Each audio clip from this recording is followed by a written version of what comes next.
एक बर्बाद हो चुकी दुनिया, एक खोया हुआ भाई और एक लड़की जो मशीनों की दुनिया में इंसानियत ढूंढने निकली है। नमस्कार दोस्तों, आज हम बात करने जा रहे हैं 2025 की सबसे चर्चित science fiction film the electric state की। ये फिल्म सिर्फ एक भविष्य की कल्पना नहीं है, बल्कि एक गहरी भावनात्मक यात्रा भी है जो इंसान और मशीन के रिश्ते, टेक्नोलॉजी के खतरों और भाई बहन के अटूट बंधन को दिखाती है। कहानी की शुरुआत एक बदली हुई दुनिया द इलेक्ट्रिक स्टेट की कहानी होती है एक वैकल्पिक 1990 में, लेकिन ये वो 90s नहीं जो हम जानते हैं। यहाँ एक शक्तिशाली कंपनी है सेंटर, जिसने एक क्रांतिकारी तकनीक बनाई है, न्यूरोकास्टर। न्यूरोकास्टर एक ऐसी डिवाइस है जिससे लोग अपनी चेतना को एक वर्चुअल रियलिटी में ट्रांसफर कर सकते हैं। एक ऐसी दुनिया जो ज़्यादा सुंदर, आसान और नियंत्रण में है, लेकिन इसकी असली कीमत है इंसानियत की बलि। लाखों लोग अब उस दुनिया में जीते हैं जहां उनका शरीर तो यही है, लेकिन उनका मन पूरी तरह एक नकली दुनिया में कैद है। धरती पर बचे हैं बस कुछ बर्बाद शहर, बेकाबू मशीनें और कुछ इंसान जो अब भी सच्चाई में जी रहे हैं। मुख्य किरदार मिशेल और कॉस्मो।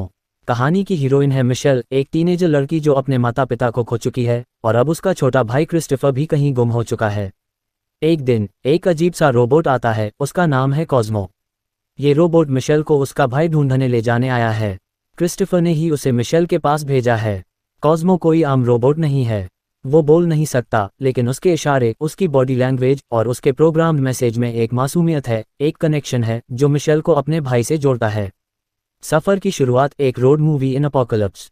मिशेल और कॉस्मो एक वैन में सवार होकर पश्चिम की ओर निकलते हैं, उस जगह की ओर जहां क्रिस्टोफर आखिरी बार देखा गया था। रास्ते में हम देखते हैं उजड़ी हुई सड़कें, टूटे फूटे बिल्डिंग्स और हर जगह फैली हुई मशीनों की लाशें। ये एक रोड मूवी की तरह लगता है, लेकिन हर मोड़ पर खतरा है। मिशेल को रास्ते में मिलता है कीट्स, एक पूर्व सैनिक जो अब इस नई दुनिया में जिंदा रहने की कोशिश कर रहा है। वो मिशेल की मदद करता है और फिर उनसे जुड़ता है हर्मन नाम का एक और रोबोट।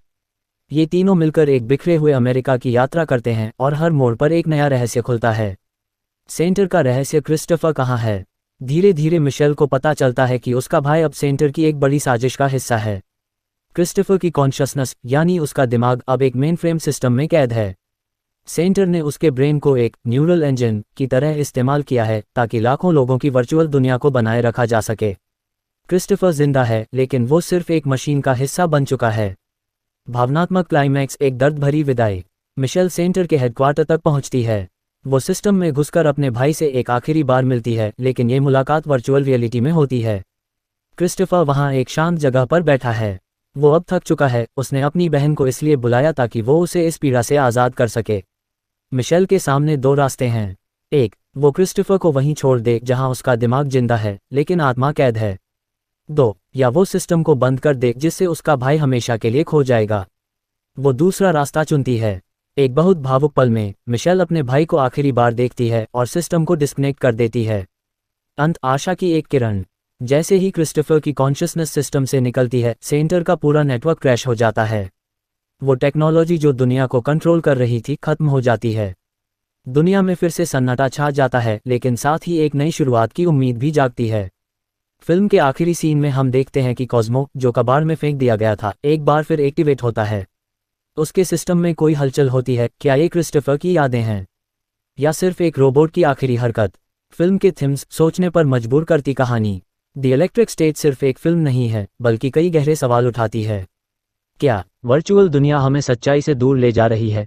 जब मशीनें हमारी चेतना को कंट्रोल करने लगें, तो इंसान कहाँ बचेगा? और क्या रिश्तों की ताकत किसी भी मशीन से ज़्यादा हो सकती है? मिशेल और क्रिस्टोफर की कहानी एक रिमाइंडर है कि इंसानियत अब भी सबसे बड़ी शक्ति है। अगर आपको ये फिल्म की कहानी पसंद आई हो, तो नीचे कमेंट में ज़रूर बताइए, क्या आप कॉस्मो को पसंद करते हैं? और क्या आप ऐसी वर्चुअल दुनिया में जीना चाहेंगे?